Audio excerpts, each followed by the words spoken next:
할렐루야. 오늘 창세기 49장 22절에서 26절까지 말씀을 함께 봤습니다. 오늘 말씀의 제목은 이렇게 정했습니다. 지경이 넓어지는 복 요셉이라고 정했습니다.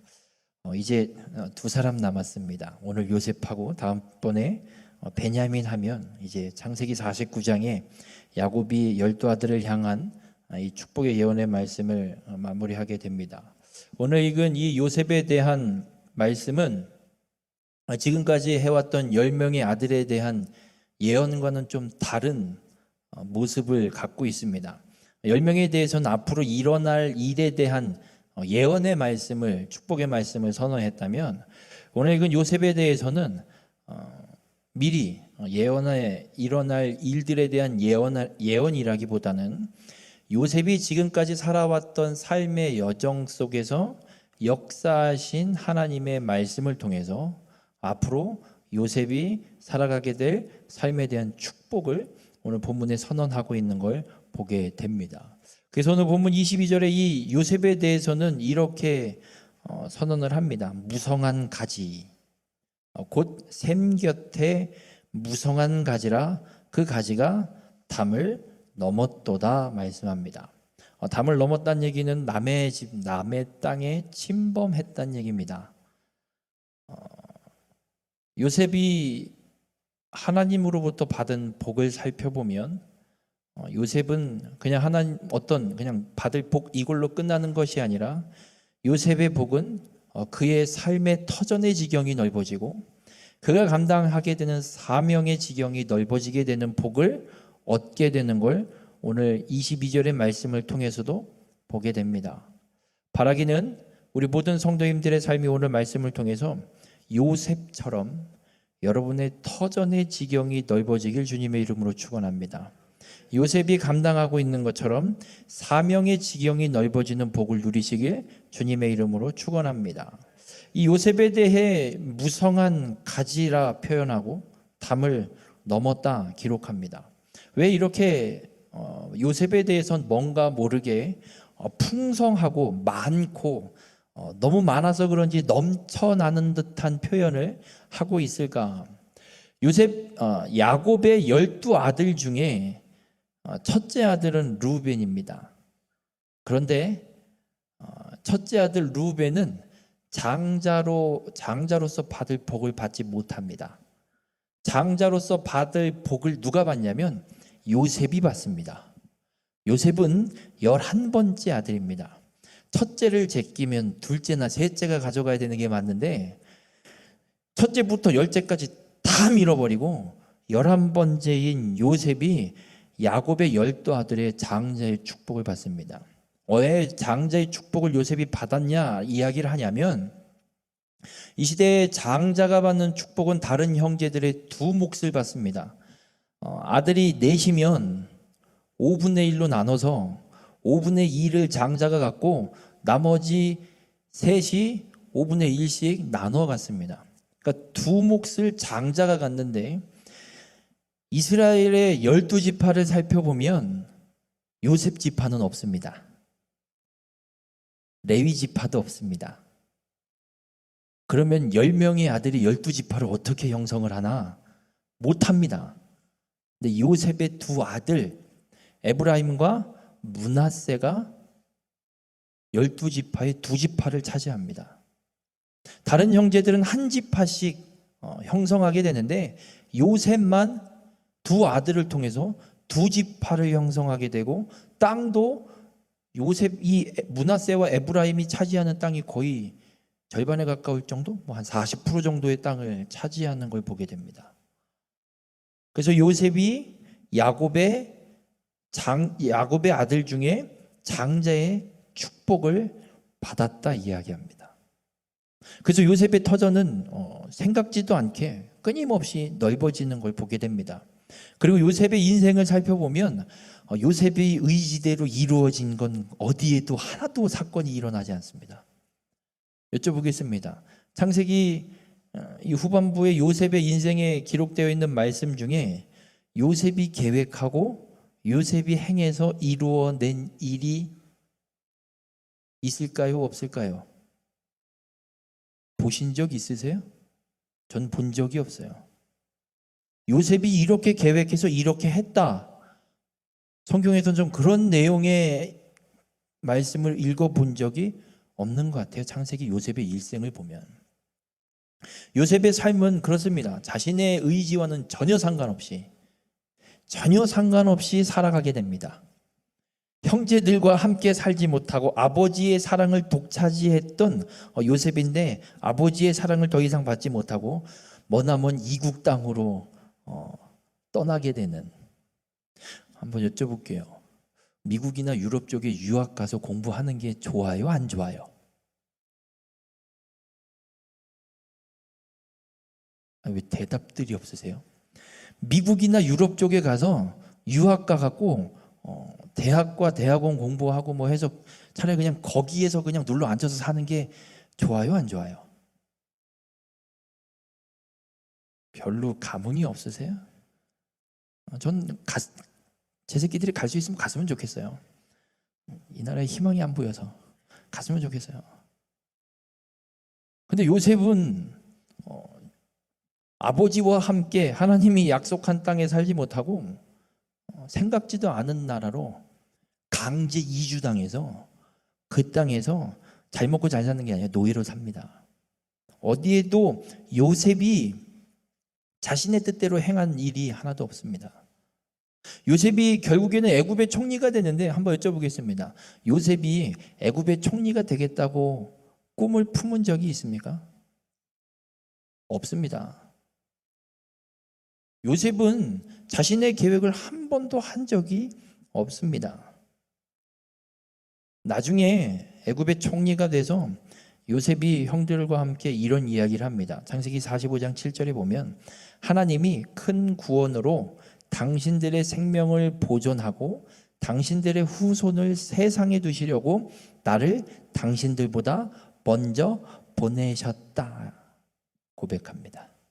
요셉이 형들이 나를 팔아서 내가 애굽에 와서 지금 총리가 된 것처럼 보이지만 이거는 당신들이 나를 팔아서 내가 여기 온 것이 아니라 하나님께서 계획하신 큰 구원이 있어서, 그리고 그 큰 구원을 이루기 위해서 하나님의 약속한, 아브라함에게 약속한 너로 큰 민족을 이루겠다고 하신 그 약속, 큰 민족을 이루려면 아브라함, 이삭, 야곱, 그리고 야곱의 12 아들들을 통해서 이루어지는 이 민족이 형성되려면 이들의 생명이 유지되어야 됩니다. 그런데 앞으로 일어날 어마어마한 기근의 역사를 하나님이 계획하고 있기 때문에 이들을 그 기근에서 살리기 위해서 이 후손들을 세상에 하나님이 남겨두기 위해서, 이스라엘이라는 민족을 이 세상에 남겨두기 위해서 하나님이 야곱과 11형제보다 요셉을 먼저 애굽에 보내서 자리를 준비하게 하셨다라고 요셉이 고백합니다. 여러분, 요셉은 단지 꿈만 2개 꿨을 뿐입니다. 형들의 곡식단이 내게 절하는 꿈, 해와 달과 11별이 내게 절하는 꿈, 그냥 꿈 2개 꾼 것밖에 없습니다. 뭘 해야지, 뭐가 돼야지 한 번도 생각한 적이 없습니다. 그런데 하나님께서 하나님이 아브라함과 맺으신 약속, 너로 큰 민족을 이루게 하는 이 약속을 성취하는 과정에 하나님이 요셉을 사용하는 걸 보게 됩니다. 야곱의 인생을 돌아보니, 요셉의 인생을 돌아보니 야곱도 고백할 수밖에 없는 거예요. 넌 무성한 가지다. 너의 그 가지가 담장을 넘어서 누구도 생각지 못할 만큼 뻗어나가서 놀라운 사명들을 감당하게 하는 하나님의 복을 받은 자다. 요셉에게 이 야곱이 축복하고 있는 걸 보게 됩니다. 바라기는 우리 모든 성도님들의 삶도 요셉처럼 하나님의 일을 이루는 데 사용되는 귀한 축복의 삶이 되길 주님의 이름으로 축원합니다. 하나님의 일을 이루기 위해서 여러분의 터전의 지경이 넓어지고 여러분에게 주어지는 사명의 지경이 넓어지시길 주님의 이름으로 축원합니다. 그러면 요셉이 이 지경이 넓어지는 복, 무성한 가지로만 있는 것이 아니라 이 무성한 가지가 담을 넘을 수 있었던 이 복을 얻고 누릴 수 있었던 이유는 무엇일까? 22절에 이렇게 이야기합니다. 요셉은 무성한 가지 곧 샘 곁에 무성한 가지다 말씀합니다. 무성한 가지는 요셉을 의미하고요. 이 무성한 가지인 요셉이 있는 곳, 샘 곁. 이 샘은 끊임없이 이 무성한 가지에게 필요를 공급하는 하나님을 말씀하고 있습니다. 요셉이 지경이 넓어지는 이 복을 얻을 수 있었던 건 끊임없이 그 필요를 공급하시는 하나님 곁에 살아간 사람이기에 하나님께서 요셉에게 이 복을 주셨습니다. 그래서 요셉은 고백합니다. 내가 애굽의 총리가 된 건 누구도 아니요, 누구의 노력도 아니요, 오직 하나님께서 계획하셔서 하나님께서 그 뜻을 이루려고 하나님이 나를 먼저 보내셔서 이곳에 두셨을 뿐입니다. 요셉은 자신이 무엇인가를 했다라고 이야기하지도 않고 형들이 무엇을 했다라고도 이야기하지 않습니다. 그 모든 과정이 하나님께서 행하신 일이다. 그래서 요셉이 지경이 넓어지는 복을 받은 건 전적으로 하나님께서 주신 것. 요셉이 쟁취한 게 아닙니다. 요셉이 그 복을 쟁취하기 위해서 무엇인가를 노력한 게 아닙니다. 전적으로 하나님께서 때를 따라 필요를 공급하시고 그의 삶의 모든 여정을 하나님이 이끌어 가셔서 그로 하여금 하나님이 주시는 복을 온전히 누리게 만들어 주셨다는 겁니다. 이것이 왜 하나님께서 전적으로 주시는 복이냐? 요셉의 인생이 그걸 증명합니다. 서두에도 말씀드렸지만 요셉이 지가 하고 싶은 대로 한 게 무엇이 있습니까? 하나도 없습니다. 요셉이 꿈을 두 가지를 꾸고 아버지와 형들이 있는 앞에서 얘기했어요. 안 그래도 미워 죽겠는 놈인데 그 꿈 얘기를 들으니까 형들이 꼭지가 돌아버렸어요. 저거 죽여버리자, 언제 기회만 되면. 그랬더니 기회가 왔어요. 그래서 이래요. 저거 죽이자. 그랬더니 형 루벤이 얘기해요. 야, 그래도 어떻게 동생을 죽이냐. 일단 구덩이에 던져주자. 뭐 동물이 와서 잡아먹든 뭐든 그냥 내버려 두자. 왜냐면 루벤이 몰래 뒤에 가갖고 나중에 몰래 꺼내서 집에 돌려보내려고 그랬는데, 루벤이 화장실 간 사이에 넷째 유다가 상인 지나가는 걸 보면서 야, 저기다 팔자. 그래서 팔려갑니다.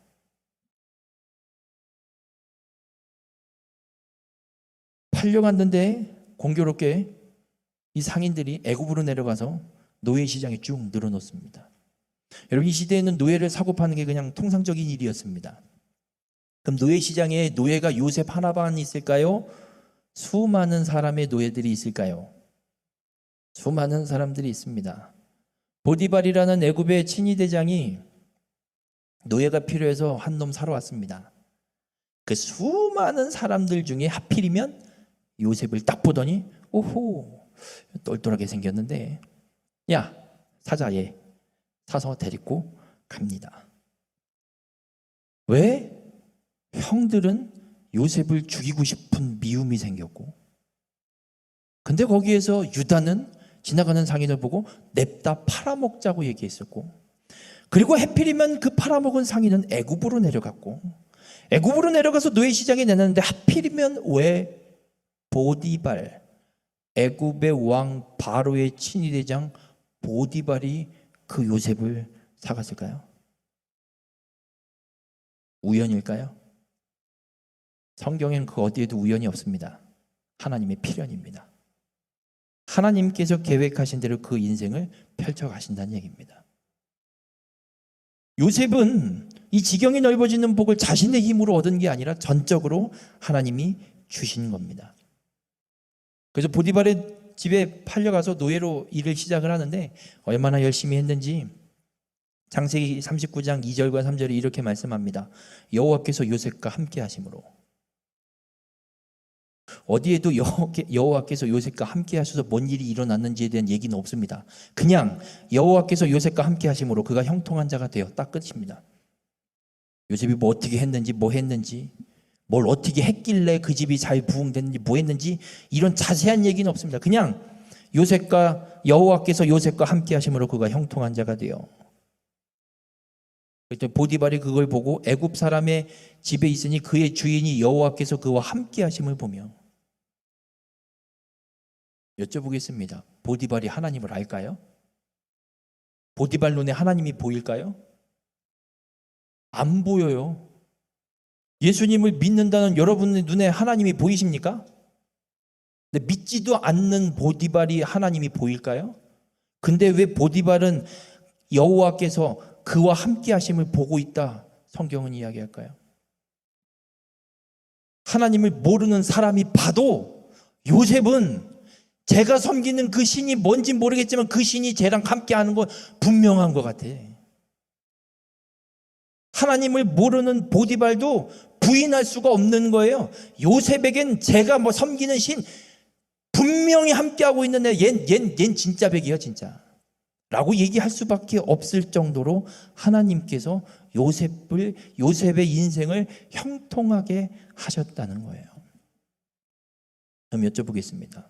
그럼 요셉의 인생이 잘 풀려야 돼요? 안 풀려야 돼요? 잘 풀려요. 노예로 팔려왔는데 얼마 안 돼서 보디발이 집에 가정 총무가 돼요. 그러니까 짱을 먹어요. 보디발 안에 그의 자식들 빼고는 요셉을 시킬 사람이 없어요. 요셉이 시켰으면 시켰지. 여기까지만 보면 하나님이 함께 하시는 사람의 삶은 형통하는구나. 이게 형통이구나라는 생각이 듭니다. 근데 가정 총무가 되고 나니까 보디발의 아내가 유혹을 해요. 요셉 남편이 데리고 온 이 종이 너무 죄송합니다. 너무 꽃미남이에요. 이제 10대 청소년 이쁘장하게 생긴. 그러니 이 보디발의 아내가 혹한 거예요. 오늘 밤 나랑 같이 자자. 옷을 벗어 던지고 도망갔다가 이 보디발의 아내가 누명을 씌워요. 잘 풀리는가 싶더니 이게 웬 날벼락입니까? 보디발이 돌아오고 나자 보디발의 아내가 요셉 저놈의 자식이 나를 겁탈하려고 했어요. 그래서 내가 옷을 붙잡고 소리를 질렀더니 도망갔어요. 그 옷 증거가 여기 있어요.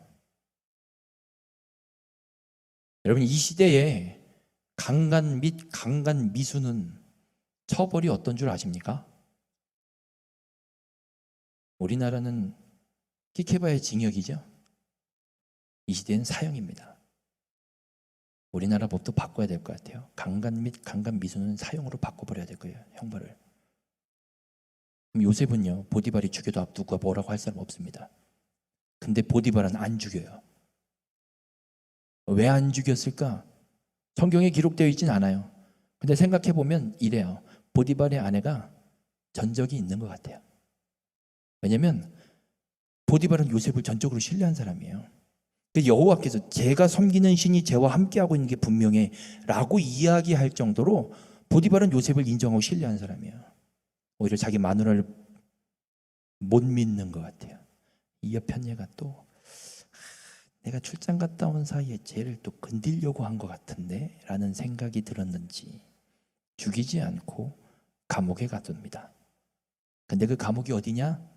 보디발이 왕의 친위대장이기 때문에 왕의 제주들만 가두는 감옥을 관리하고 있어요. 그 감옥에 집어넣어요. 요셉이 갇힐 감옥이 아니에요. 요셉이 갈 수 있는 감옥이 아니에요. 바로 왕에게 역모를 꾀했다면 모를까?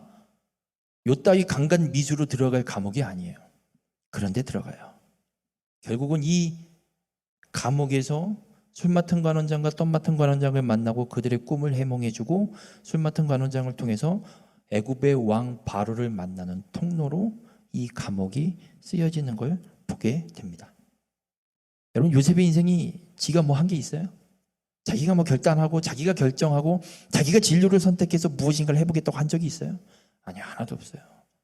전적으로 하나님께서 요셉의 인생을 책임지시고 그의 인생의 모든 필요를 공급해 주셔서 결국에는 애굽의 총리까지 돼서 단순히 야곱의 일가를 살리는 데만 사용하시는 것이 아니라 이 요셉을 통해 애굽을 중심으로 그 주변의 모든 나라들의 대기근이 왔을 때 곡식을, 양식을 먹어 생명을 살리는 일에 하나님이 요셉을 사용하고 있는 걸 보게 돼요.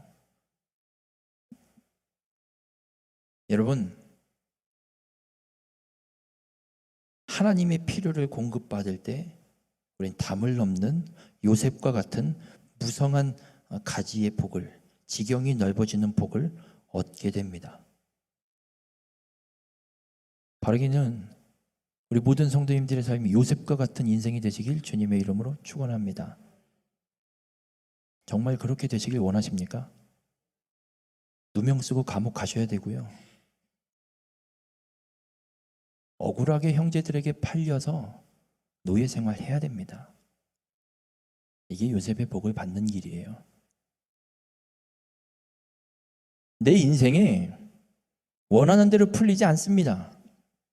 많은 어려움과 고난과 역경들이 촥촥촥촥 길을 서서 기다리고 있습니다. 그럼에도 불구하고 하나님께서 나의 모든 필요를 공급하심을 믿고 따라가는 거, 순종하고 그 길을 걸어갈 때 요셉처럼 하나님께서 공급하시는 은혜로 인해 담을 넘는 무성한 가지의 복을 얻게 됩니다. 우리 모든 성도님들이 이 복을 얻는 귀한 축복의 삶이 되시길 주님의 이름으로 축원합니다. 그렇게 축복을 선언하고 나서 23절에 또 이런 이야기를 야곱이 합니다. 활 쏘는 자가 그를 학대하며 적개심을 가지고 그를 쏘았으나 요셉의 활은 도리어 굳세며 그의 팔은 힘이 있으니 이는 야곱의 장ron자 이스라엘의 반석인 목자의 손을 힘입음이라. 요셉이 인생을 걸어가는데 우리 눈으로 보면 정말 기구한 인생을 저벅저벅 무지근 열심히 걸어가고 있는데 활 쏘는 자가 요셉을 학대한답니다. 그리고 적개심을 갖고 요셉에게 활을 쏜다고 이야기합니다. 여러분, 하나님께서 계획하신 일을 이루어갈 때 100% 방해 세력이 나타납니다. 사단이 그 일을 방해합니다. 왜냐하면 그냥 내버려두면 하나님께서 계획하신 대로 구원이 성취되고 마지막 때에 예수님이 이 땅에 오셔서 세상의 종말이 오면 사단은 영원한 지옥에 떨어져 버리는 멸망, 완전히 멸해지는 그 징벌을 받아야 되는 거거든요. 그러면 하나님의 역사가 이루어지는 걸 사단은 싫어요. 왜냐하면 자기가 멸당할 일이 점점 다가오니까 어떻게든 막아야 되는 거예요. 그러니까 요셉이, 사단은 알고 있는 거예요. 형들이 요셉을 노예로 팔아먹은 게 하나님의 약속이 성취되는 걸 알아요. 요셉이 꿈을 꾼 걸 하나님의 약속이라는 걸 알아요. 그러니 그 꿈을 막아보겠다고 형들을 시기심을 질러서 저 새끼 죽여, 저 새끼 죽여, 저 새끼 죽여 그랬는데 죽이지 않고 노예로 파니까 이런 멍청한 놈들 죽이라니까. 그랬더니 또 안 되니까 이번에는 주인의 아내를 들어서 저 새끼 빨리 꼬셔, 그럼 넘어뜨려. 그래야 돼. 그래야 너가 성공하는 거야. 어디 가서 저렇게 매끈하게 잘생긴 꽃미남을 네가 거느려 보겠냐? 꼬셔 빨리. 날마다 꼬십니다. 요셉 볼 때마다 꼬십니다. 그랬는데도 요셉이 이겨냅니다. 아니, 요셉은 어떻게 이 모든 유혹을 이겨낼 수 있었을까? 형들이 팔아먹었는데 어디에도 원망하지 않아요. 저것들이 형이냐 진짜. 내가 저것들 형이라고 믿고 산 내가 바보다. 이런 소리 한마디 안 하고 구덩이에 갇혀서 떨어뜨려졌을 때, 던져졌을 때도 형들을 향해 원망하는 소리가 없어요. 어떻게 원망을 안 할 수 있을까? 술 맡은 관원장이 꿈을 꾸고 해몽을 해줬더니 그 해몽해준 대로, 요셉이 해몽해준 대로 복권됐어요. 사면됐어요. 나가걸랑 내가 널 절대 잊지 않으리라. 절대 잊고 2년을 삽니다. 그 2년 동안 한 번도 술 맡은 관원장 찾지 않습니다. 찾을 수 있거든요. 간수들이 요셉을 신뢰했어요. 요셉이 한마디 하면 돼요. 간수장님, 저 일전에 나갔던 그 술 맡은 관원장님이 왜 저를 안 찾는데요? 한 번만 좀 불러주시면 안 돼요? 좀 따져야 될 게 있습니다. 하면 되거든요. 안 해요. 아니 20살도 안 된 이 젊은 청년이 어떻게 이런 원망과 불평과 시기와 미움 없이 그 고달픈 삶을 그렇게 쭉 살아낼 수 있을까? 이유는 하나입니다. 24절에 이렇게 말씀해요. 요셉의 활이 도리어 굳세다고 이야기하고 그의 팔에는 힘이 있다 이야기합니다. 왜냐? 요셉의 활이 굳세고 요셉의 팔에 힘이 있는 이유가 무엇이냐? 야곱의 전능자 이스라엘의 반석인 목자의 손을 힘입음이라. 하나님의 손을 힘입었기 때문에 요셉이 유혹과 방해를 이기고 원망과 불평하지 않고 그 주어진 삶의 상황 속에 묵묵히 하나님의 뜻을 이루기까지 끝까지 걸어갈 수 있었던 겁니다. 애굽의 총리가 되고 아버지 찾으러 왜 안 가요? 9년 동안. 여러분 같으면 한 나라의 총리가 됐어요. 왕 밑으로 누구도 뭐라 할 수 없어요. 왕이 뭐라고 하지도 않아요. 네 마음대로 하라고 했어요. 그런데 왜 아버지 찾으러 안 가요? 9년 동안. 9년 동안 찾지 않습니다. 형들을 찾아가지도 않습니다. 편지도 안 보냅니다.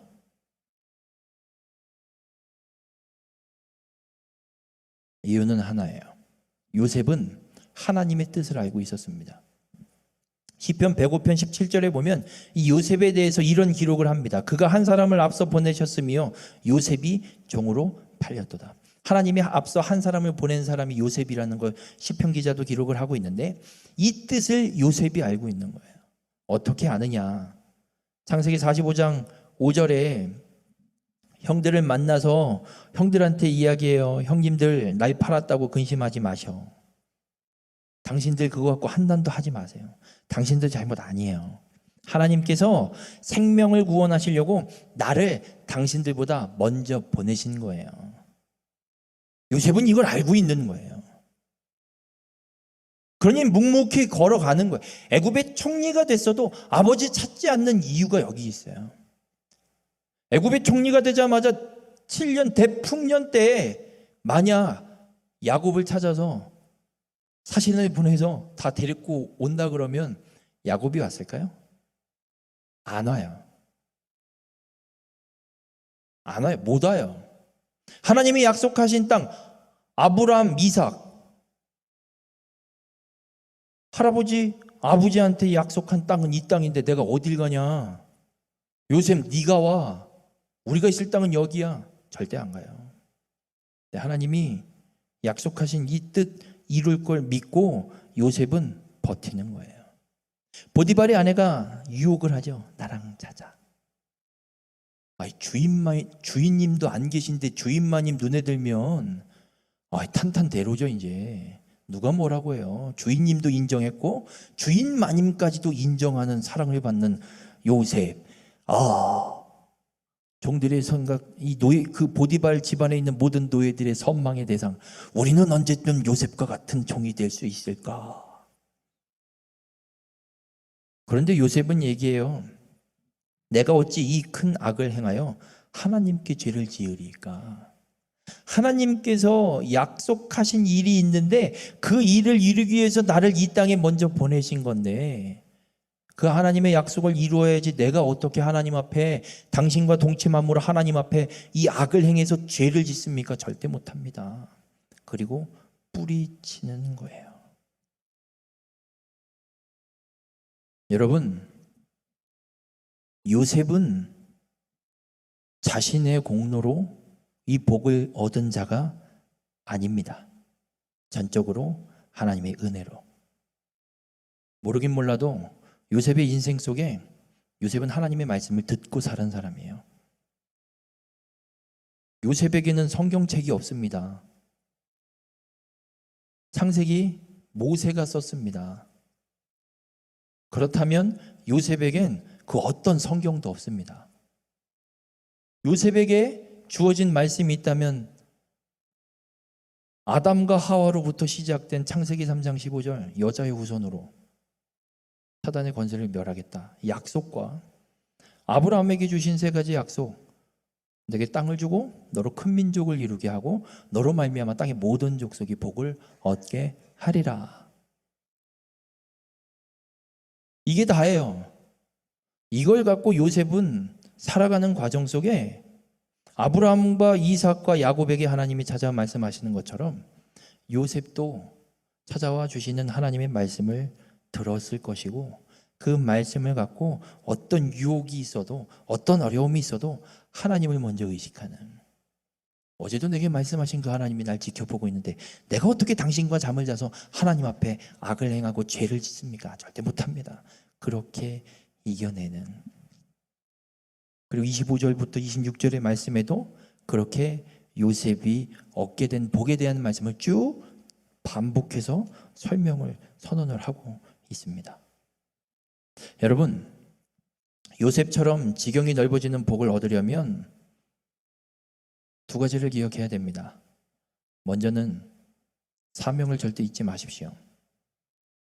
요셉은 사명을 잊지 않았습니다. 하나님이 주신 꿈도 있었고 그 인생의 여정 속에 하나님이 말씀하신 것,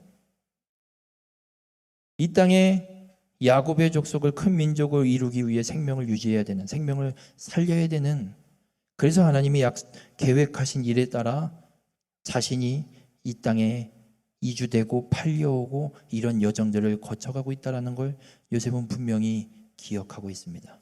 절대 잊지 않습니다. 그 사명을 이루기 위해 보디발 주인의 아내가 유혹해도 그 사명 때문에 죄를 짓지 않고 버텼습니다. 여러분, 우리에게 주신 사명이 있습니다. 땅끝까지로 복음의 증인이 되고 땅의 모든 족속이 그 증거된 복음을 듣고 예수 그리스도를 믿어 복을 얻게 하는 것. 이건 우리 모두에게 주어진, 예수 그리스도를 믿어 구원받은 모든 사람에게 주어진 사명입니다. 이 사명을 절대 잊지 마시길 바랍니다. 이건 주님이 우리에게 주신 지상 명령, 최고의 가치가 있는 명령입니다. 우리가 이 사명을 이루기 위해 하나님께서 우리 모든 필요를 공급하십니다. 여러분의 삶의 터전, 이 사명을 이루라고 하나님이 주신 겁니다. 여러분의 생업과 직장과 사업장, 하나님이 이 사명을 이루라고 주신 겁니다. 무엇 때문에 돈을 버시고 무엇 때문에 그 직장을 다니고 있고 무엇 때문에 지금 그 일을 그 터전에서 하고 계십니까? 요셉은 노예로 팔려가서 애국까지 걸어가는데도 하나님의 사명을 기억하고 있고요. 팔려서 보디발의 집에서 허드렛 일을 할 때도 하나님의 사명을 기억하고 있고요. 억울하게 누명을 쓰고 감옥에 갇혔어도 하나님의 사명을 기억하고 있습니다. 우리 모든 성도님들, 하나님께서 이 사명을 감당하도록 내게 이 모든 것을 주셨음을 믿고 사명의 자리로 적극적으로 나가는 우리 모든 성도님들이 되시길 바랍니다. 그러면 그렇게 꾸준히 사명을 지키고 감당하는 그 사람에겐 하나님께서 모든 필요를 공급해서 그의 지경이 넓어지게 하는 복을 허락하심을 믿으시길 바랍니다. 우리 모든 성도님들이 그렇게 사명의 지경이 넓어지는 귀한 축복의 삶이 되길 주님의 이름으로 축원합니다. 또 하나는 요셉처럼 지경이 넓어지는 복을 얻으려면 하나님만 의지해야 합니다. 나와 함께하고 계신 하나님만 요셉은 의지했고 의식했고 살아갔습니다. 여러분은 지금 마음속에 가장 중요하게 생각하고 있는 게 무엇입니까? 아니면 지금 당장 급하게 처리해야 돼서 이걸 어떻게 해야 될까 고민하고 있는 문제가 있으십니까? 하나님만 의지한다는 건 그것들보다 앞서 하나님을 두는 겁니다. 문제가 있으십니까? 이 문제를 어떡하지? 어떻게 해결하지가 아니라 하나님을 의지하는 자는 하나님, 이 문제 속에 하나님의 뜻은 무엇입니까를 묻는 사람입니다. 내 삶에 이르는 모든 상황 속에 하나님, 이 상황 속에서 계획하신 하나님의 뜻이 무엇입니까? 묻는 겁니다. 요셉이 샘 곁에 있는 무성한 가지인 것처럼 우리도 우리의 샘이 되어주신 하나님 곁에 항상 있어야 합니다. 그럼 우리가 요셉처럼 하나님을 의지하는 것 어떻게 하면 될까? 내주하시는 성령님께 물으세요. 이 상황 속에 하나님의 뜻이 무엇입니까? 내게 이 문제가 터진 것, 이 문제를 통한 하나님의 뜻이 무엇입니까? 왜 성령님께 물어야 하냐면 요한복음 14장 26절에 말씀합니다. 성령 그가 너에게 모든 것을 가르치고, 성령님께 물으시면 성령님께서 가르쳐 주십니다. 내가 너희에게 말한 모든 것을 생각나게 하리라. 성령님께 물으면 성령님께서 주님이 우리에게 주시는 말씀을 생각나게 하십니다. 그래서 성령님께, 내주하시는 성령님께 묻고 사십시오. 유혹이 옵니까? 하나님, 이 유혹 이기려면 어떻게 해야 됩니까? 물으십시오. 문제가 생겼습니까? 하나님, 이 문제를 통한 하나님의 뜻이 무엇입니까? 물으십시오. 성령님과 함께해야, 성령님께 묻고 응답을 듣고 살아가야 요셉처럼 형통하고 지경이 넓어지는 복을 누리게 됩니다. 우리 모든 성도님들, 내주하시는 성령께서 가르쳐 주시는 대로 행동하시길 바랍니다.